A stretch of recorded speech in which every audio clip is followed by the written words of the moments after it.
दो प्रकार के कर्तव्य होते हैं, एक कर्तव्य है मुख्य, एक कर्तव्य है गौण।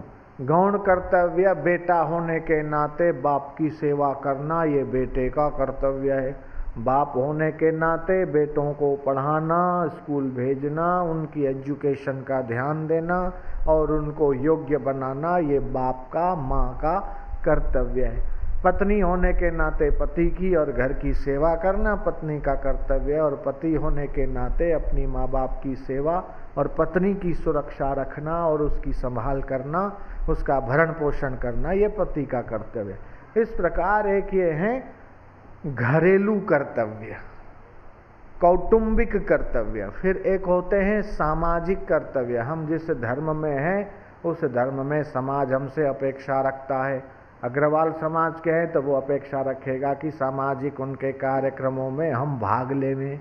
अगर हम जाट हैं तो जाट समाज के साथ मिलजुल कर चलना, ये जाट का कर्तव्य है। सिख हैं तो सिख समुदाय के साथ तालमेल, उठक बैठक रखना, ये हमारा फर्ज है। और उस धर्म के आने वाले रीति रिवाजों को पालना, ये हमारा कर्तव्य। ये हो गया सामाजिक कर्तव्य, सोशल जिम्मेदारी। एक होती है पारिवारिक जिम्मेदारी। लेकिन मनुष्य होने के नाते, परमात्मा के सनातन अंश होने के नाते हमारा मुख्य कर्तव्य है कि उस परमात्मा को मौत से पहले अनुभव कर लेना कि वो कौन है, कहाँ है, कैसा है। तो मुख्य कर्तव्य को अगर हम पालने में लग गए और उसमें कहीं कभी गौण कर्तव्य में हम चूक गए तो दोष नहीं लगता। कैसे कि जैसे बापूजी का विवाह हुआ, ठीक है, जबरदस्ती विवाह करा दिया कि घर छोड़ के भाग निकलता है और शादी कराएंगे तो फिर इसको घर की जवाबदारी आ जाएगी तो भागेगा नहीं। फिर भी अपने लक्ष्य को प्राप्ति में लग गए तो उनका गौण कर्तव्य भी आसानी से पूरा हो गया और बेटा भी अच्छा ही हो रहा है, जयराम जी की बोलना पड़ेगा। और अगर उसमें नहीं लगते तो अभी शक्कर की दुकान हम संभालते होते पैंट भूषण पहन के, और क्या करते।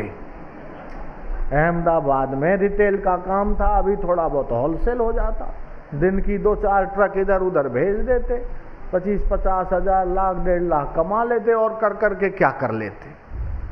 लेकिन इस मुख्य कर्तव्य को पालने में लगे तो समाज का भी भला, परिवार का भी भला, यह लोक भी सुधरा और परलोक भी सुधर गया। कई लोगों का जीवन आध्यात्मिक बनाने में हमारा जीवन उपयोगी हो रहा है। तो मुख्य कर्तव्य। ऐसे स्वामी राम तीर्थ, और वो एमए के प्रोफेसर थे।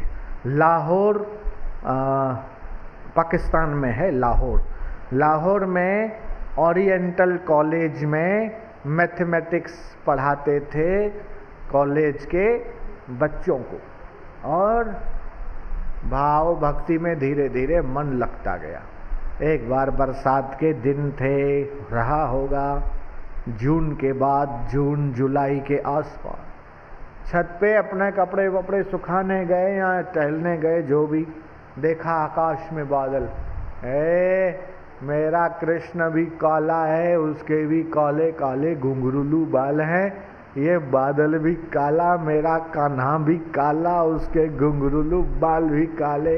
हे मेरे केशव, हे माधव, हे मेरे गोविंद करते।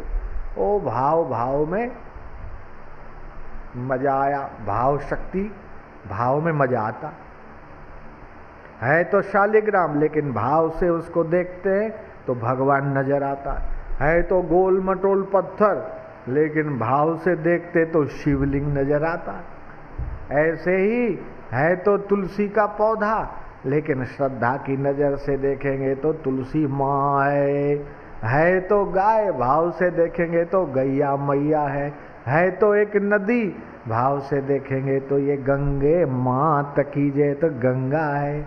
ऐसे ही है तो आपके हमारे जैसे शरीर वाले गुरु, 2 हाथ 2 पैर 2 आंख 2 कान वाले, लेकिन श्रद्धा की नजर से देखोगे तो संत में भी तुम्हें भगवान के दर्शन होंगे, गुरु में परमात्मा नजर आएगा। तो भाव की नजर, भाव में देखा थे तो प्रोफेसर, बुद्धि और श्रद्धा दोनों एक साथ होना मुश्किल। कई लोग अंधी श्रद्धा वाले होते, तो कई लोग फिर केवल तर्क वितर्क वाले होते। मैं भगवान में नहीं मानता, क्या ये आरती अगरबत्ती ये तिलक भिलक ये सब ऐसी बेकार की बात है, ये सब हिप्नोटिज्म है। ऐसे लोग भी होते हैं समाज में, ये सब बेकार है, हिप्नोटिज्म है, बोले ये सब। लेकिन जिसको पता नहीं वो हिप्नोटिज्म कह दे, कुछ कह दे, लेकिन भाव और श्रद्धा दोनों का ठीक जगह पे मेल होना मुश्किल है। तो रामतीर्थ बुद्धिमान